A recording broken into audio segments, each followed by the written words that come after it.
Anna Kramling est l'une des streameuses et championnes d'échecs les plus célèbres du monde, mais que se passerait-il si elle devait affronter le numéro 1 mondial, Magnus Carlsen? Juillet 2022, nous sommes à Madrid, en Espagne.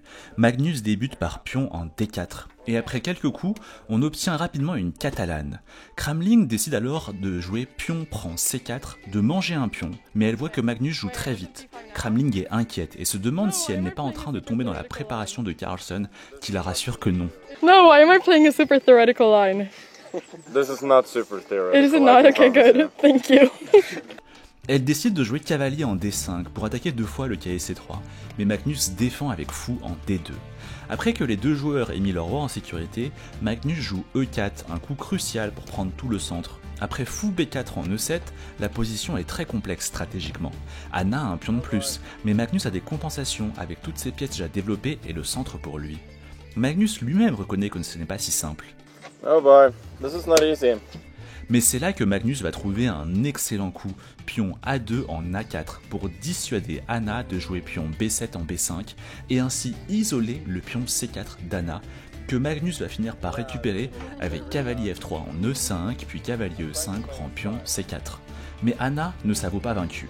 Elle enchaîne avec l'excellent pion E6 en E5, puis fou C8 en E6 pour développer ses pièces. Mais au cours des coups suivants, Magnus va réussir à enchaîner avec la poussée D5, puis placer une tour en D1, faisant de son pion D5 un dangereux pion passé.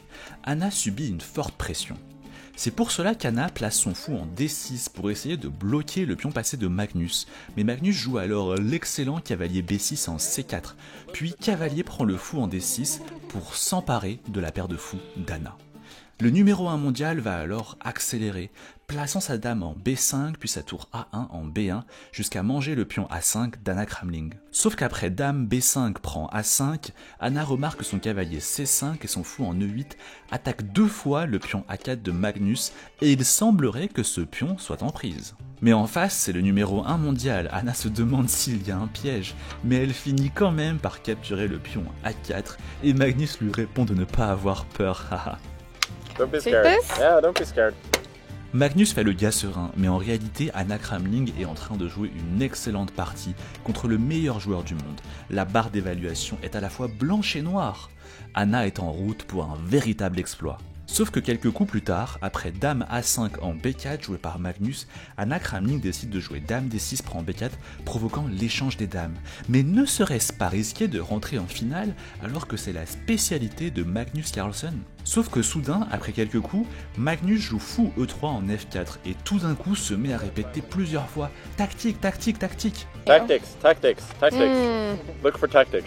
Ce qui incite Anna à chercher précisément ce que Magnus semble avoir vu, mais ça la stresse, elle ne trouve pas et joue finalement tour en A8. Magnus lui dit qu'elle aurait pu jouer cavalier prend D5 et en fait Magnus ne peut pas jouer fou F4 prend tour B8 parce que la tour en C1 serait en prise par la tour en C8 vu que le fou n'est plus en F4 pour défendre la tour C1. Not looking for tactics, huh? I did not. What was the tactic? Mais c'est là qu'Anna enchaîne avec un coup qui va totalement surprendre Magnus Carlsen, cavalier C3 en D1. Magnus est sous le choc. Oh wow.